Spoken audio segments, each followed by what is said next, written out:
Hello, welcome friends. My name is Avinash Gorakshakar and I welcome all of you to another interesting episode of Corporate Face-to-Face series. Friends, in these episodes, as all of you are aware, we introduce to you emerging companies, emerging sectors, and we make it a point to talk to the promoters and the top managements of such companies so that all of us can understand their business operations in a much better way, their business model, their growth journey, and what are the future prospects. And in this process a lot of valuable information gets shared from the company side, which helps all our investors. And friends, today we have got a very interesting company which is going to hit the capital market very soon. The company's name is Shiv Texchem Limited, and we have the privilege of having Mr. Vikas Pawan Kumar, who's the chairman and managing director. Vikas ji, बहुत बहुत नमस्ते। धन्यवाद sir time देने के लिए. And we also have Mr. Thank you sir. Himanshu Chokani, who's the CFO and the whole time director. Himanshu भाई, आपको भी बहुत धन्यवाद. Thank you very much sir time हमारे लिए स्पेंड करने के लिए. So friends, we will start the interview straight away without wasting time. So because the first question to you, if you could just tell us in a very brief manner, sir हमारे company का main business model क्या है. हालांकि prospectus presentation सबके पास है, लेकिन sir आपके point of view से अगर आप थोड़ा सा ब्रीफ नटशेल में बताएं कि ये बिजनेस मॉडल क्या है, हम किस तरह से मार्केट में पोजिशनड है, और सर हमारी बिजनेस जर्नी कैसे शुरू की. क्या ये आपके फादर ने बिजनेस शुरू किया था या आपने फर्स्ट जनरेशन ये बिजनेस शुरू किया है. सर आपके बिजनेस जर्नी के बारे में भी कुछ बताइए. Sure. So firstly, thank you everybody for having us here on this forum. Just to quickly answer the question. तो सर ब्रॉडली जो हम लोग का बिजनेस मॉडल है वो ये है कि हम लोग ज़्यादा करके पेट्रोकेमिकल बेस्ड या हाइड्रोकार्बन बेस्ड जो केमिकल्स होते हैं, हम उनको इंडिया के जो मैन्युफैक्चरिंग सेक्टर में जो कंज्यूमर्स हैं या फैक्ट्रीज हैं जो उसका इस्तेमाल करती है, हम उनको ला के देते हैं from various suppliers across the globe.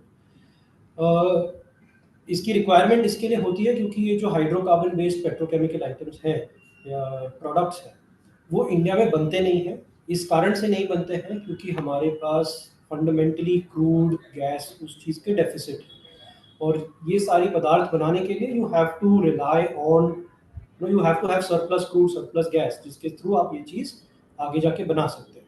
Okay. तो क्योंकि अपने देश में इस चीज़ की कमी है, इसके लिए हम थोड़ा इसको इम्पोर्ट करते हैं. और हर प्रकार की इंडस्ट्री में ये यूज़ होता है, राइट फ्रॉम बहुत सिंपल एज साबुन या डिटर्जेंट्स वगैरह से लेके बहुत कॉम्प्लेक्स जो स्पेशलिटी केमिकल्स बनाते हैं, दवाइयाँ हैं, मतलब पेंट्स है, अक्रॉस इंडस्ट्रीज इस चीज़ का इस्तेमाल है.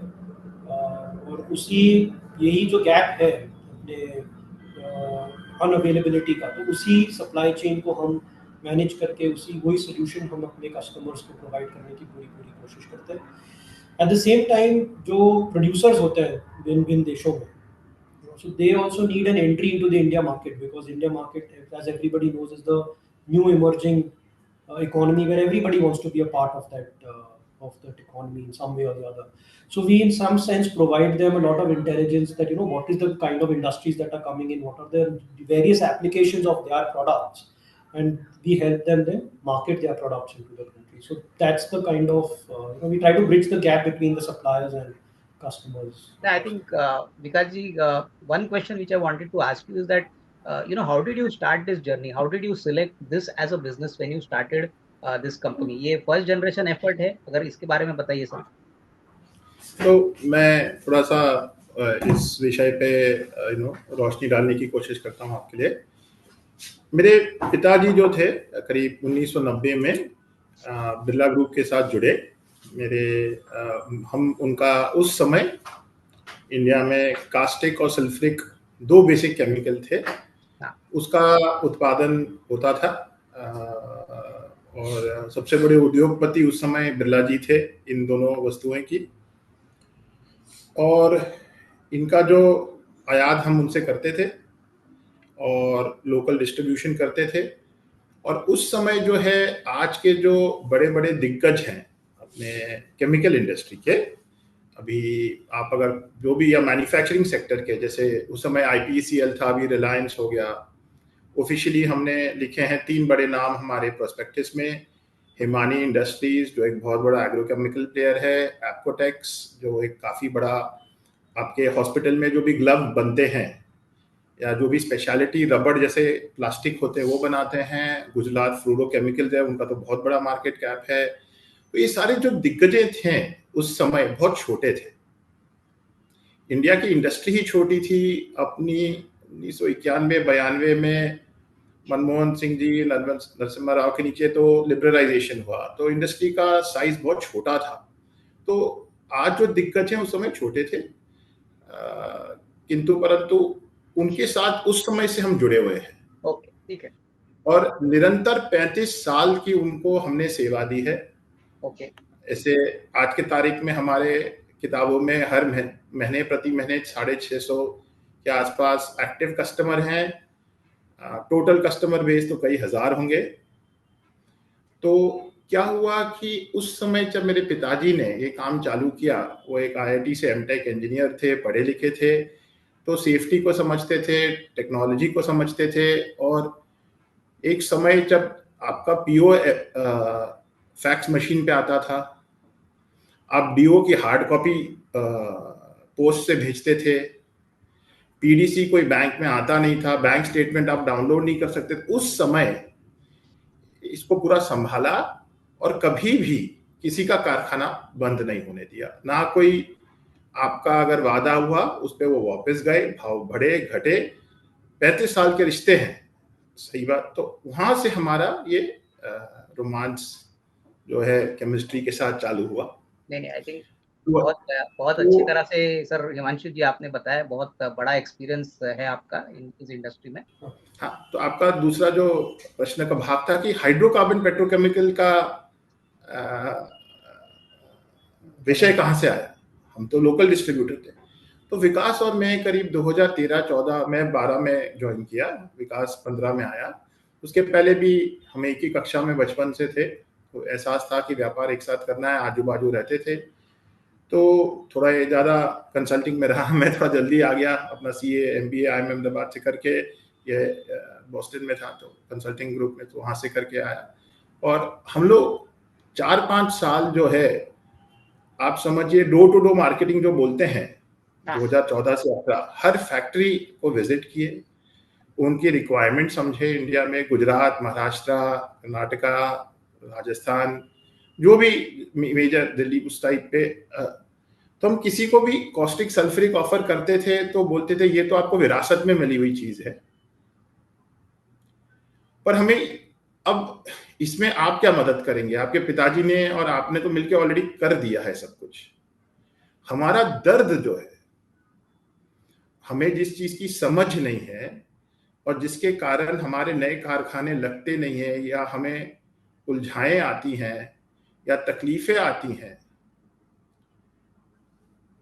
जिसका आयात करने में उन्हें मुश्किलें आती हैं, प्रोक्योरमेंट में जो तकलीफें हैं, वो है पेट्रोकेमिकल्स।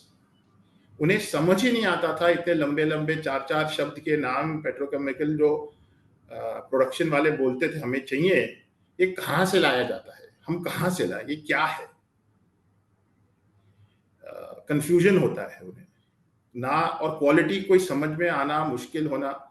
और क्योंकि हमारा काफ़ी वैज्ञानिक एक बैकग्राउंड रहा है, घर पे साइंस का, टेक्नोलॉजी का काफ़ी असर रहा है हमारे घरों पे, तो we always been focused on technical service and commercial service. तो उस समय जब जाते थे तो हमेशा ये बोला जाता था आप इसका अगर कार्य करोगे तो हमारा जो हमारी जो ऑर्गेनाइजेशन है आपको बहुत अच्छे से रिवॉर्ड करके देगी। ओके। क्योंकि इन्हें ये वस्तुएं मिलती नहीं थी टाइम पे। तो वहां से जर्नी चालू की, 3-4 वस्तुएं से चालू किए। आज ऊपर वाले की इच्छा से ऑलमोस्ट 50 तक पहुंच सकते हैं, और आगे जो लिखा है वो लिखा है। Rest is history. बिल्कुल सर, बढ़िया, बहुत बहुत अच्छी तरह से आपने समझाया हिमांशु जी। अभी हिमांशु जी मेरे को बताइए, ये सब सुनने के बाद मुझे पता करना है सर, हमारे प्रोडक्ट एसक्यूज कितने होंगे, क्योंकि केमिकल में तो सर, पेट्रोकेमिकल में तो बहुत सारे प्रोडक्ट्स होते हैं, तो मोटा मोटी सर हमारे कितने एसक्यूज है। और सर हमारा जो मार्केटिंग टच पॉइंट है, are we available pan India, और बेसिकली जोग्राफिकली हम कोई pan India, we are very much north India में प्रेजेंट है, ये बताइए। We are very much pan India. Nagaland तक माल जाता है। ओके, तो वहाँ पर कारखाने हैं। अगर किसी को कोई वस्तु की जरूरत है, हमारा पूरा प्रयास रहता है हम उनकी सेवा कर पाए। सेवा करना हमारा धर्म है, व्यापारिक धर्म। हमारे SKUs जो आप बोल रहे हैं, प्रोडक्ट अगर देखेंगे तो 40 प्लस हैं, और हर प्रोडक्ट की अलग अलग क्वालिटी, वेरिएशन, ओरिजिन वगैरह होती हैं।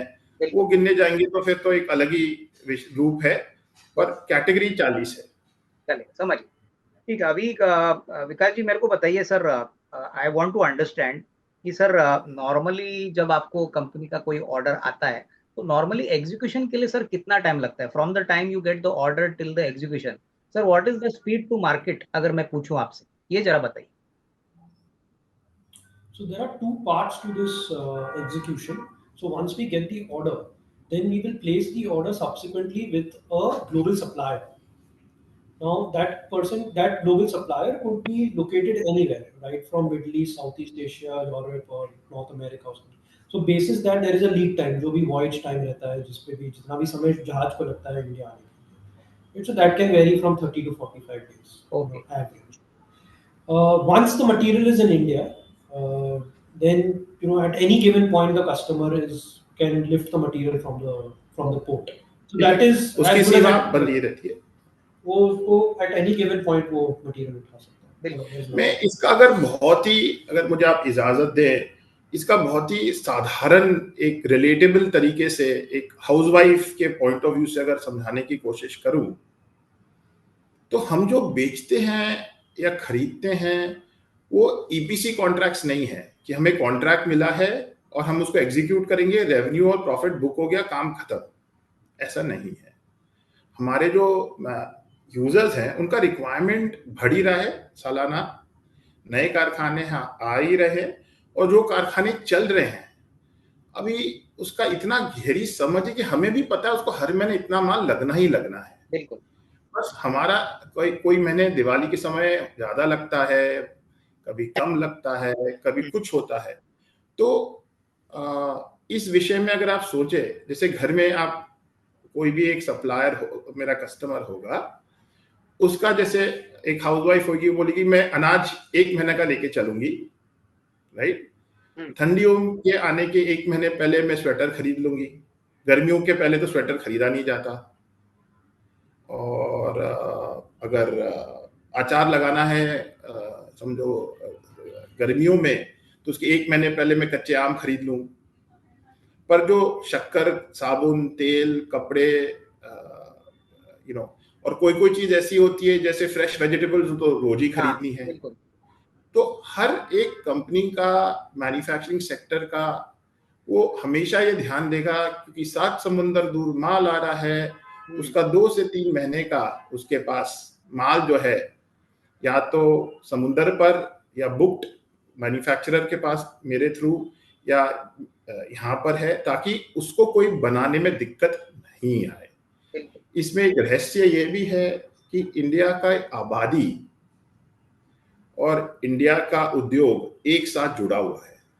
Our population and our industry are intertwined. So कोई भी कारखाने में एक दिन से ज्यादा का हजार्डस माल रख नहीं सकता हो। तो आप सोचिए 7 समुंदर दूर माल आना है, एक दिन से ज्यादा प्लांट पे माल नहीं रख सकते हो, फिर भी आपको सारे बड़े उद्योगपति जो हमने नाम लिया उनके कारखाने 12 महीने हमें उनको चलाने का वादा दिया है।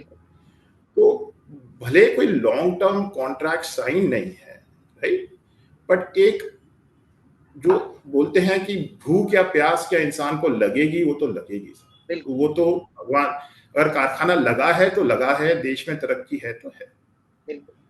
So it's a rolling thing.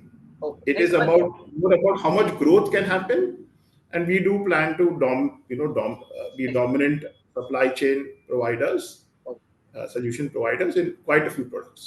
Understood.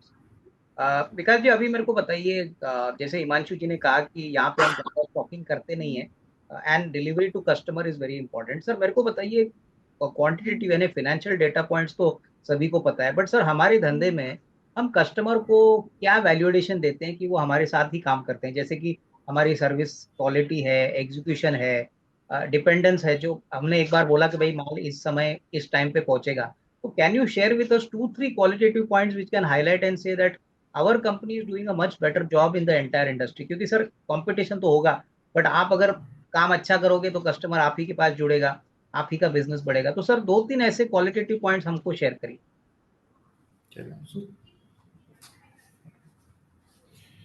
सबसे जरूरी चीज है साहब, विश्वास। 35 साल का एक विश्वास है कि किसी के साथ हम गलत नहीं करेंगे। बिल्कुल राइट। सेठ होते हैं, सेठ के बच्चे आ जाते हैं, उनके भी बच्चे आ जाते हैं। Right. Production manager, purchase manager बदल जाते हैं। तो अभी जैसे हर कंपनी को एक पर्टिकुलर क्वालिटी का माल चाहिए। रात बिरात कोई तकलीफ हुई, फोन करे तो as promoters we receive the calls. या सो एक तो प्रोडक्ट का रजिस्ट्रेशन होना, क्वालिटी पास होना और उनका प्रोडक्शन में वो प्रोडक्ट सेट हो जाना, वो ही सबसे बड़ी दिक्कत का मसला हो जाता है। ऐसा नहीं है कि कोई कल जाके कोई माल किसी को बेच दे और उसका कारखाना चलेगा। राइट। आज अगर आप दवाइयां बना के यूएस एक्सपोर्ट कर रहे हैं या आप कोई पैकेजिंग फूड प्रोडक्ट बना रहे हैं, तो आपका पूरा सप्लाई चेन जो है वो ट्रांसपेरेंटली आपको डिस्क्लोज करना पड़ता है, या सरकार को या आपके कस्टमर को। तो एक तो सबसे बड़ा विषय ये है। दूसरा, आज के तारीख में दुनिया में राजनीतिक काफी मसले हो रहे हैं, काफी पॉपुलर है सब जगह। तो ऐसा नहीं है कि हर देश और हमारी आबादी की उम्मीदें और आर्थिक संपन्नता भी भर रही है कि नहीं? तो डिमांड जो है इंडिया की ग्रो हो रही है। तो हर जन जो नया फैक्ट्री लगाना चाहता है उसे समझ नहीं आता इतना गहराई में कि प्रोडक्ट कहाँ से आएंगे। बिल्कुल। उनको समझाना, उनको बोलना कि यहाँ से खरीदिए, इस समय ऐसा करिए, आपका प्रोडक्शन सुरक्षित रहे, भाव अच्छे मिले, दूसरा वो है। और the third most important I would say is logistics and supply chain management, understanding the suppliers. आज शिपिंग एक बहुत ही कॉम्प्लेक्स इंडस्ट्री है। बिल्कुल। There are multiple shipping channels from different parts of the world with different challenges. Product का storage काफी मुश्किल होता है। ऐसा नहीं है कि इतने हजार्डस केमिकल को आप आसानी से रख सकते हैं, उसकी टेक्निकल एक्सपर्टीज होती है। तो और जो हमारे रिश्ते सप्लायर के साथ है, चौथा अगर मैं बोलूं ग्लोबल सप्लायर, उनको एक विश्वास दिलाना कि इंडिया में इतना माल उनका खप सकता है, उनको भी आखिर में कुछ ना कुछ एक समझ चाहिए। एक होता है तो हमें क्यों कोई प्रेफर करता है, क्योंकि we are a technically qualified, we are transparent and we are performed. समझ गया सर, आई थिंक बहुत अच्छी तरह से आपने समझाया। विकास जी, अभी फाइनेंशियल क्वेश्चन है तो आप में से दोनों मेरे को आंसर कर सकते हैं। सर मेरे को बताइए, बहुत बढ़िया नंबर्स हमने FY24 के लिए रिकॉर्ड किए हैं। 30 करोड़ का प्रॉफिट आया है, जो पिछले साल 16 करोड़ था। रेवेन्यू भी हमारा अच्छा हो गया। तो सर इस साल ऐसा क्या हो गया कि जिससे हमारी रेवेन्यू भी बढ़ गई, हमारा प्रॉफिट भी बढ़ गया? Anything special happened? Was volume growth very strong? Value growth also was very strong, which resulted in the improvement in the profitability? If you could please share your thoughts. तो देखिए, अगर आप रेवेन्यू ग्रोथ देखेंगे, सो 800 से करीब 1100 था, 1100 से 1500 था। तो एक तरीके से दोनों साल का काफी स्टेडी ग्रोथ रही है। और दूसरी चीज ये है कि देखिए, जब आप कोई व्यापार को विस्तार, कोई भी व्यापार का विस्तार करते हैं, तो ऑफिस के इनिशियली खर्चे बड़े आते हैं। बाकी के एस्टैब्लिशमेंट कॉस्ट जो बोलते हैं इनिशियली, जो आप कोई फैक्ट्री तो लगाए नहीं है कि आप उसका फिक्स्ड एसेट बना रहे हो अकाउंटिंग के ओर से, तो उससे वो सारे खर्चे आप पहले 2 साल में you right it of, right? It's an expense, right? So you will have paid, certain, आपने काफी बड़ा स्टोरेज नेटवर्क क्रिएट किया है, राइट? जिसमें केवल डेडिकेटेड आप माल रख सकते हैं। उसमें काफी टेक्निकल फैसिलिटीज है, जैसे माल की को हीट करके रखना या उसको कूलिंग करना बिलो सिग्निफिकेंटली बिलो जीरो, या उसके ऊपर नाइट्रोजन की, मतलब ज्यादा टेक्निकल होगा तो क्या है, तो काफी मुश्किलें होती हैं। ऐसा नहीं है। तो उसका सारे खर्चे जो होते हैं वो तो आप there is no way to, अगर अपने चार्टर्ड अकाउंटेंसी बैकग्राउंड में जाओ, you can not create a deferred asset on it. You have to expense it. It has to be, you cannot amortize it. It's not a prepaid expense. Correct. अगर आपने अपने employees को training के लिए भेजा है, so that cost is upfront. Exactly. वो तो फिक्स कॉस्ट होता है, बराबर. हाँ, तो एक बार आपको तो खर्चा करना ही पड़ेगा. अब घर नया बनाओगे, फर्नीचर तो ठीक है, फिक्स्ड एसेट होता है, पर मतलब काफी खर्चे ऐसे होते हैं जो शुरू में लगते हैं, और जैसे जैसे बिजनेस स्टेबलाइज होता है वो खर्चे नहीं आते हैं. बिल्कुल. तो समझ गया. इसलिए एबिटा मार्जिन का एक्सपेंशन है, एंड स्केल के भी बेनिफिट्स मिलते हैं. आप जितना ज्यादा वॉल्यूम ग्रोथ तो रहा ही है साहब. और सबसे महत्वपूर्ण बात यह है कि हमारे प्रोडक्ट्स जो हमने ऐड किए हैं, सबसे महत्वपूर्ण बात यह है, मैं इसलिए इसको आखिर के लिए रखा, वो काफी स्पेशलाइज्ड है. ऐसा नहीं है कि जो पुराने प्रोडक्ट है बस उसी की क्वांटिटी बढ़ती जा रही है. हमारे प्रोडक्ट बढ़े हैं, और ये जो स्पेशलाइज्ड प्रोडक्ट होते हैं, इसके उत्पाद करने वाले उद्योगपति विश्व में मुश्किल से 5-7 होंगे. You don't have too many global manufacturers. There are not many global manufacturers, और वो लोग माल आपको एलोकेट भी नहीं करेंगे, क्योंकि उसका एलोकेशन मिलना, उसका क्वालिटी पास करवाना, तो भले उसके कारण भी हमें मार्जिन्स इस पूरे मसले को संभालने के लिए हमें अच्छी मार्जिन. आई थिंक काफी अच्छी तरह से समझा है. Vikas ji, now you know the public issue is coming. हम कंपनी को पब्लिक इशू कर रहे हैं. सर, मोटा मोटी हम कितना पैसा उठा रहे हैं, और sir what is the main objective of the public issue, अगर उसके बारे में आप बता दो. So we are looking to raise close to 101 odd crores on the upper band. And the main object where most of the capital would be used for would be for long-term working capital requirement. Just to throw some light, you know, generally working capital, so people have a very subjective understanding of it. So if you take a similar, अगर आप जैसे infrastructure companies की बात करते हैं, तो जैसे आपको बैंक गारंटी देनी पड़ती है to execute a project. Similarly, जब हम लोग को अपना मटेरियल कोई भी बाहर देश से लेके आना पड़ता है इंडिया में, तो आपको लेटर्स ऑफ क्रेडिट देने पड़ते हैं, जो एक प्रकार की बैंक गारंटी है. तो उसके लिए आपको मार्जिन फंडिंग करनी पड़ती है. So that's the place where we are going to use a large portion of the IPO proceeds. Basically, Vikas ji, you are saying a large part of the money which we are going to raise is going to be used for working capital to basically expand business. Further augment the growth of the company. इससे आपको growth बढ़ेगी.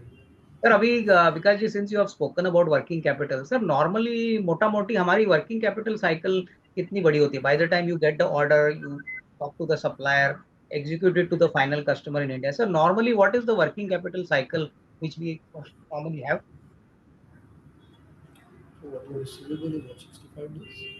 So ये देखिए साहब, अलग अलग विभिन्न, ये आंसर जो है हर साल बदलेगा आपका, क्योंकि हर साल आप अलग देशों से, जैसे पिछले साल समझिए आपका अमेरिका यूरोप से काफ़ी माल आ रहा था जब आपका रेड सी इशू नहीं था, राइट.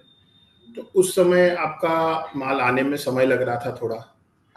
अब आप इस साल हो सकता है मेरे फर्स्ट क्वार्टर के रेवेन्यूज अच्छे आए हैं, because we are procuring a little more from locally America Europe की. सो एक हिस्सा आपका उसका होता है, फिर आपका एक हिस्सा होता है जो आप कस्टमर को यहाँ पर माल टांकी में रख के देते हैं, उसका उठाता है, और करीब बिटवीन 30 to 60 डेज का हम कस्टमर को उधारी देते हैं.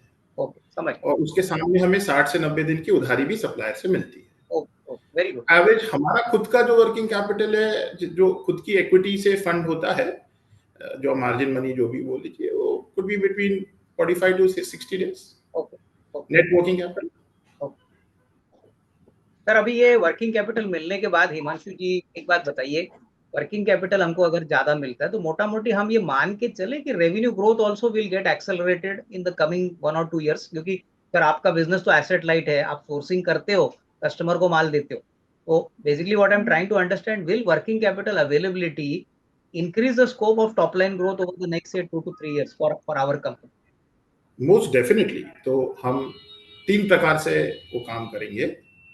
एक तो नए प्रोडक्ट ऐड करेंगे, जो कस्टमर अब तक हमारी सेवाओं का हमें मौका नहीं दिए है, हम उनको सेवा करने का उनसे उम्मीद रखेंगे नए कस्टमर्स का, और नए सप्लायर्स जो है जहां तक हम अब तक पहुंच नहीं पाए हैं वहां पर जाएंगे, और जो एग्जिस्टिंग साइकिल चल रही है उस पर भी मेहनत करेंगे कि कम उस साइकिल को कैसे हम कंप्रेस कर सकते हैं। तो ऑफ कोर्स बहुत इच्छाएं तो उम्मीदें तो बहुत हैं कि हम काम अच्छा करें, और हम ये सेक्टर में जैसे मैंने बताया था, हम we want to be the dominant supply chain solutions provider in hydrocarbons. समझ गया। अच्छा विकास जी और हिमांशु जी, अभी देखिए FY25 तो ऑलरेडी शुरू हो चुका है, हम अभी अक्टूबर में ऑलरेडी पहुंच चुके हैं। Sir without giving a number मेरे को बताइए सर, ग्राउंड लेवल पे आपको कैसा डिमांड पिक्चर दिख रहा है? As per compliance we can not talk about numbers, तो नंबर्स में नहीं पूछूंगा, बट सर ब्रॉडली एक डिस्क्रिप्शन वाइज बताइए कि सर मोटा मोटी पहला 6 मंथ हमारी कंपनी के लिए कैसा था, आगे के 6 मंथ्स कैसे रहेंगे, क्योंकि ये करंट ईयर है तो सारे इन्वेस्टर्स जानना चाहेंगे कि सर कंपनी का परफॉर्मेंस पिछले साल के हिसाब से कैसा होना चाहिए। So I think June numbers are published. Okay, हमारा 567 करोड़ का नेट टर्नओवर था, so that should give some idea as to how well we've been able to perform. Okay, It's so But overall, sir, the demand in the upcoming demand has been quite robust. There has been good inquiry, and we generally get a forward-looking demand idea. हमें तो बहुत गहरी एहसास हो जाता है साहब कि हर बड़ा जो उद्योगपति है उससे 2 महीने पहले ही उसका ऑर्डर आ जाता है। तो हम अगर if I broadly go sector by sector, थोड़ी बारिश ज्यादा रही है तो पेंट की डिमांड थोड़ी डिलेड है, पर पेंट वाले बहुत भूखे हैं क्योंकि उत्पादन हुआ नहीं है, बिक्री हुई नहीं है, पर लोग तो अब जैसे ही धूप पड़ेगी 10 दिन सब भागेंगे दिवाली के पहले पेंट करने के लिए, है कि नहीं? स्वाभाविक चीज है ना साहब। मैं मेरी भी वाइफ जो है या जो भी एवरीबॉडी विल वांट, वो तो एक बेसिक घर का नीड है। तो उसका जो दे और ऑल्सो जो आप स्पीड टू मार्केट बोल रहे हैं, the paint industries have to really ramp up very soon. Exactly. So, but across the segment, sir, you can see a very large demand. आप पता कर लीजिए, जैसे अपनी टोयोटा इनोवा क्रिस्टा का कितना महीने का वेटिंग है। एग्रोकेमिकल जो 1-1.5 साल से दुख में था, we can definitely see them procuring much more volumes now. तो हम तो यही देख, पैकेजिंग इंडस्ट्री में काफी अच्छी डिमांड आई बारिशों में। बिल्कुल। तो हमें देखिए आखिर में देश का जो सरकार के नेतृत्व में जो ग्रोथ हो रहा है, वो तो मतलब India is the brightest spot in the world, उसमें तो कोई I think Himanshu your point is very well noted. आपने सही बोला कि सर परफॉर्मेंस तो अच्छा ही आएगा। सर मेरे को एक छोटा सा आंसर दे दीजिए कि हमारा धंधे में फर्स्ट हाफ या second half, what is the normal time when the major revenue comes? Is it the second half, October to March में ज्यादा रेवेन्यू आता है या अप्रैल टू सितंबर में आता है? Is it like second half is always better than first half? So sir, see, as a country, if you look at most of the industries, our country is very festive in its consumption. So आप हिंदू मास, so therefore most of the time you'll see that there will always be a skewness in the festive seasons, which typically is there in the second half of the financial year. But from so generally that's the case. But that is across all industries. आप auto देख लो, paints देख लो, FMCG, थोड़ा जैसे अगर आप देखेंगे अपने जो हिंदू मास हैं, they are very effective examples of कब लोग खर्चा करते हैं और कब लोग खर्चा नहीं करते हैं। जब खर्चा होगा तो उत्पादन होगा तो मेरा माल बिकेगा से। तो श्राद्ध का महीना है या श्रावण का महीना है, ऐसे कोई महीने जब आते हैं तो of course people don't buy. अब जैसे दिवाली आसपास आएगी तो there will be a lot of consumption across India. आप कोई भी अगर ड्यूरेबल गुड्स मैन्युफैक्चरर का सेल्स देखेंगे, जब मैं सीए का ऑडिट कर रहा था तो एक जगह था, मैं देख रहा था वो टीवी बेचते थे, तो मैं देख रहा था कि नवंबर में हर साल जो है 3 सेल, 4 सेल, 5 सेल है, बाकी महीनों में 1/10 सेल है। समझ ही नहीं आया है, बच्चा था। बिल्कुल। तो वो तो एक है ही है। फिर जैसे क्रिसमस के टाइम पे ऑफ कोर्स जो बड़े शहर हैं, जो थोड़े से इंग्लिश स्पीकिंग पॉपुलेशन है वहाँ पर कंजम्पशन बहुत बढ़ जाता है। फिर और Q4 में जैसे ही आपका मकर संक्रांत आता है से होली तक इंडिया का कंजम्पशन अगर आप देखेंगे is the highest. Those 45 to 60 days are the highest consuming parts in India. And हम लोग तो बस अब अगर after a certain level हम भी एक देश की परछाई हैं। नहीं बिल्कुल सर, बिल्कुल बिल्कुल। The short answer yes, the second half is definitely better than the first half. Sir last question, थोड़ा सा छोटा जवाब दे दीजिए। सर हमारे धंधे में सबसे बड़ा रिस्क है? हमने बहुत मेहनत से ये कंपनी खड़ी की है, we have managed all the challenges. 35 साल से सर हमने हमारा ये बिजनेस बहुत मेटिकुलसली कस्टमर्स को सर्विस करके दिया है। Sir any what is the main business risk in our business? Like हमारे धंधे के लिए सबसे बड़ा रिस्क है और हमने उसको कैसे मैनेज किया?